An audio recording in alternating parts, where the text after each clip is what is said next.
Bonjour les amis, je vais parler de deux choses aujourd'hui importantes. La première sont donc deux sujets d'actualité. La première, c'est ce fameux rapport qui met en avant les actes de malversation sexuelle dans l'Église catholique depuis les années 50.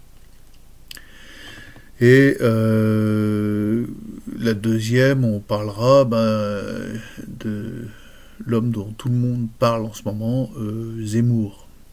Là, je suis pas très original, hein, je parle de choses importantes. Donc la première, ça ne vous aura pas échappé puisque tous les médias se sont emparés de ça. Moi, je n'ai accès qu'à des médias volontairement alternatifs que je choisis et sélectionne. Donc je vais pas de moi-même voir l'Humanité ni Le Monde ni ce genre de médias mondialistes. J'y vais quand leurs articles me sont rapportés par les médias alternatifs que je fréquente, qui sont des médias essentiellement catholiques. Donc voilà ce fameux rapport qui tombe dénonçant depuis les années 50 des actes sexuels monstrueux de la part de prêtres et notamment de la pédocriminalité. Donc voilà, faut pas croire, à mon avis, pour avoir vu ça de l'intérieur, pour avoir vu l'église, pour avoir fréquenté cette église conciliaire de l'intérieur, dans la joie et la bonne humeur, hein, j'y ai cru dans les années 90, dans une communauté religieuse, moi, mon épouse, on était à fond là-dedans. On a vu de l'intérieur et ce qu'il reste de ces années-là, c'est du néant. Il ne reste rien. Tout a été détruit, balayé. Et aujourd'hui encore, je fréquente certains frères et prêtres de la communauté dans laquelle nous étions tous les deux, qui ont encore affaire à des actes récents de criminalité, de prédation sexuelle. Alors peut-être que le public de ces prédateurs a changé. Alors je fréquente pas les prédateurs en particulier, j'en ai connu, je peux vous donner des noms, j'en ai long comme ça, des prédateurs. On a les dossiers, hein, c'est clair, puisque chez moi viennent parler et se confier des gens qui ont appartenu à cette communauté et qui sont détruits. Hein. Moi je connais des personnes qui ne peuvent plus voir un prêtre, plus voir une église, la faute à ces gens-là. Et je peux comprendre, d'accord, vous voyez, je peux comprendre. Donc on peut dire que ça continue aujourd'hui avec la tolérance absolue face à l'homosexualité, l'homosexualisme même, on peut parler d'homosexualisme de Bergoglio, hein, qui est total, quoi, une acceptation totale, une tolérance totale. Il n'y a plus aucune catéchèse par rapport à ces questions, il n'y a plus aucun enseignement. Voilà. On s'en prend pas aux personnes, les personnes qui ont ces tendances-là, ça a toujours existé, il y a toujours eu, mais c'est le fait qu'on n'ait pas ce discours de vérité envers ces personnes qui n'est pas juste dans l'Église. Voilà, l'Église qui colle au monde. Et moi j'en arrive à la conclusion, ce rapport-là met pour moi un terme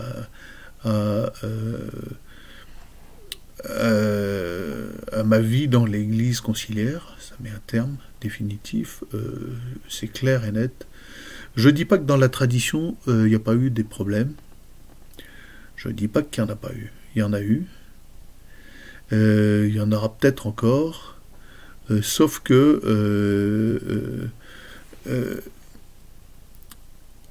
au moins on est sûr et certain de la validité du sacerdoce des prêtres ordonnés par des évêques non conciliaires, des évêques qui ont été sacrés en droite ligne par Monseigneur Lefebvre et des évêques d'avant 62, hein, ou d'avant 68 en fait, sacrés avant 68, avant que le sacre des prêtres soit détruit par Bugnini, le sacre des évêques soit détruit par Bugnini et donc incidemment l'ordination des prêtres.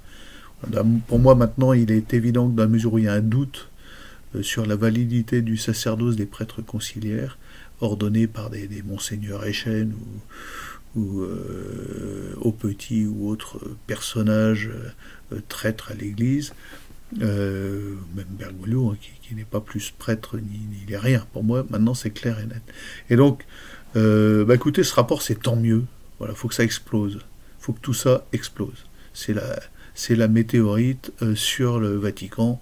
Rome est en état de mort cérébrale, et cette église n'est pas l'église, c'est une contre-église. C'est une contre-église, sûr et certain. Alors moi, je ne suis pas sédévacantiste. Je ne suis pas... je pense que c'est beaucoup plus complexe que ça. Et ceux qui disent « je suis sédévacantiste parce que depuis Jean 23, il n'y a plus de pape. » Je ne suis pas d'accord. Et j'ai de bonnes raisons de ne pas être d'accord.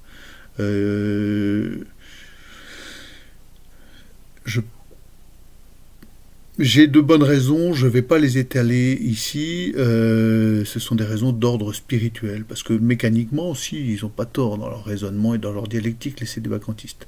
Mais mes raisons sont d'ordre spirituel et relèvent de la grâce, d'accord? Pour avoir vécu, moi, de l'intérieur dans les communautés du renouveau, dans une communauté du renouveau, où on nous vendait la Pentecôte d'amour et le renouveau de l'Église catholique, les apôtres des derniers temps nous vendaient ça, c'est la soupe qu'on nous vendait. Il y avait quand même, dans les années 90, mi-90, la deuxième partie des années 90, une force spirituelle très très très forte, incroyable, fantastique, il y avait un élan.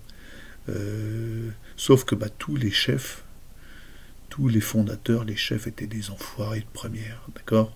Et là j'ai les noms, j'ai des listes, j'avance pas ça au hasard parce que nous on a vraiment vécu ça de l'intérieur. Donc voilà, moi je trouve que c'est tant mieux. Ça m'empêchera pas de proclamer haut et fort que je suis catholique, c'est-à-dire que j'appartiens au Christ, je crois en la Sainte Trinité, je crois en l'Immaculée Conception, je crois comme une nécessité pour ma vie spirituelle, pour ma vie tout court, puisque la vie c'est la vie spirituelle, c'est le sommet de la vie. Sans vie spirituelle, l'homme n'est rien, et je crois dans les sacrements, dans le sacrement de l'Eucharistie, dans le sacrement du pardon.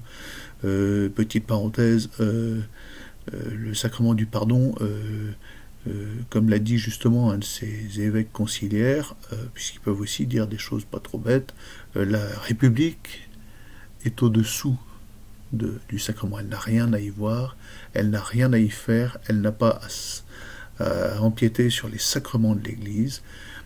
Si je vais voir un prêtre, c'est pas le prêtre que je vais voir, c'est Jésus en personne. Voilà. Et si je vais voir Jésus pour demander le pardon pour mes fautes, j'y vais avec une réelle contrition. J'y vais avec un réel désir de m'amender.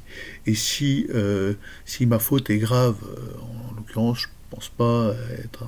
j'ai jamais commis de prédation sexuelle en ce qui me concerne. Hein. C'est pas ma nature, j'ai du mal à comprendre. D'ailleurs, ça me dépasse. Pour moi, j'y vois la marque du diable. Si je vais voir un prêtre, et si un homme va voir un prêtre, voilà, en état d'extrêmement grave péché contre l'esprit, mais aussi contre des personnes qui l'auraient agressé, et le prêtre doit lui dire d'aller se dénoncer à la justice, et la personne y va d'elle-même pour recevoir le pardon et l'absolution de Dieu en personne. Et si elle n'y va pas, le pardon et l'absolution, c'est terminé, il fait une croix dessus. Donc il perd son temps à aller se confesser. Donc ces gens-là ne vont pas se confesser de leurs horreurs. Vous comprenez bien, les prédateurs, ils ne vont pas confesser, ou alors ils se confessent à d'autres prédateurs. Donc ils se confessent entre eux. Moi j'ai vu ça, hein, c'est un système mafieux, ils s'entretiennent entre eux. Dans la communauté dans laquelle j'étais, toute l'élite intellectuelle de cette communauté, tous les frères intellectuels se confessaient entre eux, s'absolvaient entre eux, et il n'était pas question d'aller se dénoncer à qui que ce soit. Même si une loi les forçait à le faire, ça ne le ferait pas. Bon, et puis il y a le deuxième serpent à plume, le mariage des prêtres. Faut arrêter le délire, hein. C'est pas parce que vous marierez les prêtres que ça stoppera la prédation sexuelle. D'une part, ils continueront à le faire allègrement en famille, parce que c'est des tordus, des pervers et des salauds. D'autre part, ça relève beaucoup de l'homosexualité, de la pédocriminalité envers des petits garçons. Donc vous n'allez pas marier des gens homosexuels avec des femmes, ils y tiendront pas forcément, c'est pas leur nature. Donc c'est un faux problème, ça n'a aucun sens. Okay, c'est le problème soulevé par les gauchistes en général et les cathos de gauche. Donc vous pouvez toujours marier, et vous avez quoi, les obliger à se marier, ces gens-là? Bon, c'est pas leur nature, donc ça sert à rien. Bon.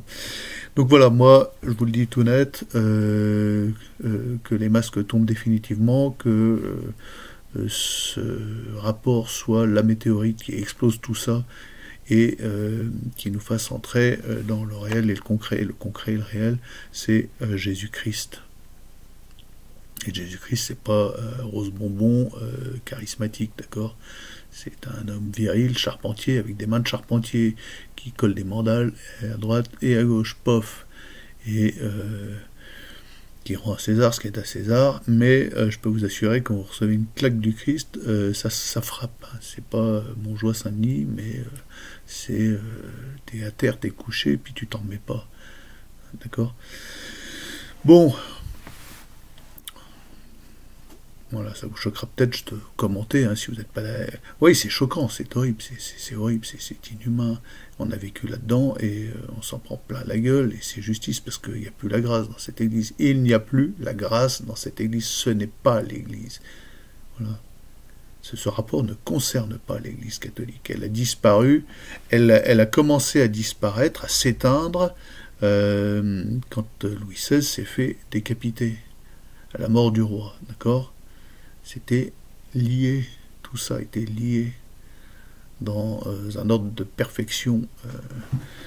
Et tant qu'on restera dans cette république, dans ce système républicain qui lui-même est mafieux, ne dites pas que les Macron et compagnie ne sont pas des mafieux, ce sont des gens qui se moquent absolument du bien commun, qui n'œuvrent que pour leurs copains, la fortune et les places de leurs petits copains, et qui sont financés par les mêmes groupes de finances, bon, que je nommerai personne, parce que qui, hein, on connaît la chanson. Ça m'amène justement à mon deuxième sujet, le Zemmour. Le Zemmour, j'ai pas de télé depuis, ça a évacué nos foyers, ça fait 20 ans. Ça fait 20 ans qu'on n'a plus de télé. Donc on s'informe quand même, hein, mais sur des médias alternatifs, catholiques, et avec un esprit critique surtout. Même sur ces médias-là, on a un esprit critique parce qu'on n'oublie pas, on ne perd pas de vue. Si jamais cette information nous fait perdre de vue notre finalité spirituelle, et le fait qu'on est nous-mêmes des êtres spirituels finalisés par la mort, et le jour de notre mort où on va voir Dieu de nos yeux, c'est ça qui est notre fin, moi je remets en question aussi ces informations. Donc le Zemmour, le peu que j'ai pu en voir, sur des médias tels que YouTube et autres, ce monsieur, au demeurant pas bête, hein, nous vend, le retour du RPR. Et son projet, son unique projet, c'est l'intégration des populations extra-européennes, essentiellement musulmanes, maghrébines. Bon. L'intégration, je suis désolé, mais moi, en tant que catholique, je suis complètement désintégré. Donc je ne vois pas comment on pourra intégrer des musulmans religieux autour du projet actuel de la France. Excusez-moi, parce que c'est là que se pose la question du projet commun. Je veux bien, hein, on va intégrer les gens comme moi, parce que moi je me considère comme désintégré, je ne suis pas républicain, c'est impossible. J'ai rien contre un système de république, ça peut être un système noble, à condition qu'il touche au bien commun, et le bien commun qui permet à chacun, je l'ai déjà dit, je le redis, de toucher, d'atteindre sa finalité, sa fin propre, qui est de voir Dieu. Et tout le monde, contrairement à ce que dit Bergoglio, ne va pas au paradis. Dieu est bon, il est miséricordieux, mais la miséricorde, c'est quelque chose qu'on vient chercher. D'ailleurs, c'est pour ça qu'existe un sacrement, le sacrement de pénitence. Voilà, on meurt en chrétien, on meurt en aimant Dieu, on peut mourir... c'est bien d'avant Vatican II, hein. On peut être un chrétien de désir et chercher la vérité, même en tant que musulman, il n'y a pas de souci. Moi, je me mets à leur place, à ces gens-là, les musulmans, et je comprends très très bien que quand ils entendent un Zemmour, ça les fasse marrer. Parce que, dis donc, c'est quoi ton projet? C'est quoi le projet de la France? Là, tu nous vends les valeurs de la République aussi, c'est quoi le délire? C'est quoi le projet? C'est la question qui se pose. Je veux bien m'intégrer, moi, au destin commun des Français, et puis mais autour de quel projet? Parce que pour le moment, le projet, je ne le vois pas. Hein. C'est tout le monde masqué dans une folie qui n'est plus sanitaire mais politique, piqué tous les 3 mois avec un rappel diabolique. Autour d'une philosophie nihiliste LGBTQ dans laquelle il est de bon ton d'être lesbienne à 13 ans au collège ou homosexuel et d'apprendre à s'enfiler les uns les autres et après d'aller acheter des gosses au tiers-monde ou de pratiquer la GPA en faisant ce qu'on veut et en consommant comme des abrutis. Non, je sais pas, j'ai un peu du mal à concevoir l'intégration autour de quoi? L'intégration autour de quel projet du pays? On va peut-être redéfinir les notions de nation et donc voilà, moi le Zemmour, laissez-moi rire quoi.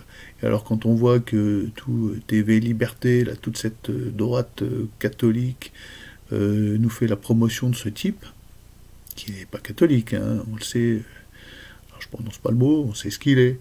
Il y a quand même une certaine prudence à avoir par rapport à ce qu'il est, par rapport à son état de talmudiste, de sioniste, et c'est quand même quelqu'un qui clairement est incapable de comprendre le baptême de Clovis et l'onction des rois de France. Il est incapable de comprendre le sens spirituel de ces actes forts. C'est un pur produit final. Moi, je vous le dis, je vous l'ai déjà dit dans un précédent entretien, ce type-là, ceux qui croient qu'il ne finira pas le boulot mondialiste se mettent le doigt dans l'œil, c'est évident. Il finira le boulot, ça sera pire, on va de pire en pire en pire. Donc mettez-le au pouvoir si ça vous amuse. Mais on nous fait encore perdre un temps fou de retour en grâce spirituelle. Donc je ne suis pas comme certains royalistes, je ne proclame pas je suis royaliste. Comme certains paganistes, il faut passer en force avec un projet national-socialiste, nationaliste. Non. Non. La seule voie, le seul remède possible aujourd'hui, c'est d'inciter nos compagnons, et y compris nos compagnons maghrébins, musulmans, qui sont chez nous, quoi qu'on en dise. Peut-être qu'on pourra inciter certains, on est tellement cons qu'il y en a beaucoup qui vont rentrer parce qu'on les entend parler, les baptous fragiles, là c'est nous, pas moi, hein, qui viennent pas me faire chier, mais les Français ont bien mérité de se faire clasher par ces gens-là. On arrivera peut-être à inciter certains à rentrer dans leur pays où ils trouveront peut-être plus de vigueur spirituelle, mais tant qu'on n'incitera pas ces gens-là à être spirituel et à regarder Jésus-Christ, il n'y a aucune possibilité de sortie de l'ornière dans laquelle est la France. La France, elle a touché le fond. Dans la mesure où l'Église catholique touche le fond, la France touche le fond. Il n'y a plus de destin spirituel pour la France aujourd'hui. C'est mort. Complètement mort avec l'Église conciliaire aujourd'hui, l'Église de la Conférence des évêques de France. Ils ont eux-mêmes acheté le rapport, commandité le rapport, pour se faire eux-mêmes achever dans un grand élan auto-suicidaire. Et ma foi, c'est tant mieux, il faut que ça s'arrête, d'accord. Et le sauveur là, qui arrive comme Zorro, là, Z, laissez-moi rigoler, d'accord. Son projet autour de quoi? C'est quoi? Quel projet? Question. C'est quoi le projet de fond? Tu veux intégrer les gens, leur foutre des noms français? Ça changera quoi, franchement? Intégrer à quoi? Au LGBTQ? C'est ça l'idée, c'est ça être français aujourd'hui, c'est républicain compatible, c'est LGBTQ, c'est gober la masse colossale de mensonges que nous sert les sites anti-complot, là. On nous vend la vérité unique et l'interdiction de réfléchir. Et il faut gober tout en bloc, le crime écolo, le crime de contestation du crime écolo, le crime, et puis le crime d'être blanc, et puis le crime d'être gaulois, et puis le crime d'être catholique. Et je vais mettre derrière moi là le drapeau LGBTQ pour être républicain compatible, c'est ça le projet? Non, non, ça peut pas coller. Moi-même, qui suis gaulois, né gaulois, de parents gaulois, de descendants, je descends de Chouan directement, et de Vendéens, les deux, mère bretonne et père nantais. Donc on est au carrefour, et du côté de mon père, il y a eu quelques massacres qui sont notifiés par des historiens célèbres comme le nôtre, où on retrouve ma famille à la casserole. Je dis pas que c'était des saints chez moi, hein, dans ma famille, cela dit, on est marqué, on a un atavisme. Mais là, voilà, je suis pas en capacité de m'intégrer dans la proposition actuelle de la France. Elle me convient nulle part. Il n'y a aucun endroit où je dis j'adhère. J'adhère à rien. Je peux pas. Là, déjà, qu'on essaye de m'intégrer, moi, il faut qu'on me fasse une proposition qui corresponde à ce qui me finalise. Pour le moment, c'est pas le cas. Et puis alors, c'est de moins en moins le cas, et elle vient pas en plus de l'Église catholique, qui est totalement compatible avec ce système. Voilà, c'est un pays qui est capable de proposer une loi d'éradication de l'enfant dans le sein de sa mère à 9 mois, ou même à 14 semaines, ou même de ne pas considérer un pays qui en est arrivé à accepter des sophismes comme c'est mon corps, c'est ma liberté, mon corps m'appartient, et donc je fais ce que je veux avec ce petit être qui est en moi, j'en fais, ça t'appartient pas, mais et donc qui va le néantiser, le détruire pour un confort personnel, et qui en est à 800 avortements par jour en France, avec le calcul, hein, de 120 000 par an, fait 800 par jour si on exclut les dimanches et samedis. Et puis il faut voir ce que c'est, hein. Vous regardez un avortement, waouh, vous en remettez pas. Vous voyez des images, vous ne vous en remettez pas. Voilà, et voilà. C'est ça le projet, c'est la France. Jusqu'à 9 mois, puis jusqu'aux vieux dans les EHPAD, à coups de Rivotril, on vous endort pour votre bien. Et puis sans possibilité de voir vos proches, vos enfants. Non. C'est ça le projet, sérieux. Bon, on va commencer par présenter un projet viable, qui soit compatible avec la finalité spirituelle de l'homme, Monsieur Z. Et puis moi, le RPR, j'en ai rien à carrer, hein. Franchement, les années 80 et le RPR, c'est ça, franchement, recréer une droite, la droite, mais on croit rêver, quoi, la droite. Vous en êtes là, les gens, les boomers, là? Je vois tous les boomers versaillais qui vont voter pour ce mec, parce qu'il leur propose de recréer une droite, donc de préserver leurs petits acquis, hein, leur petite retraite. Nous, on a la retraite zéro, on n'en aura jamais, donc on ne fait pas partie de cette caste-là. Retraite, on fait une croix dessus. Bon, j'espère qu'il sera passé quelque chose avant qu'on y arrive. C'est dans pas longtemps, vous me direz, hein, la retraite en ce qui nous concerne, mon épouse et moi, ça avance, hein, on avance en âge et ça va très très vite. Bon, ben voilà, c'était pour vous dire que l'intégration, ben c'est un truc, là, en l'état actuel du projet français, j'y crois pas. Hein, et je comprends nos amis musulmans que ça les interloque substantiellement.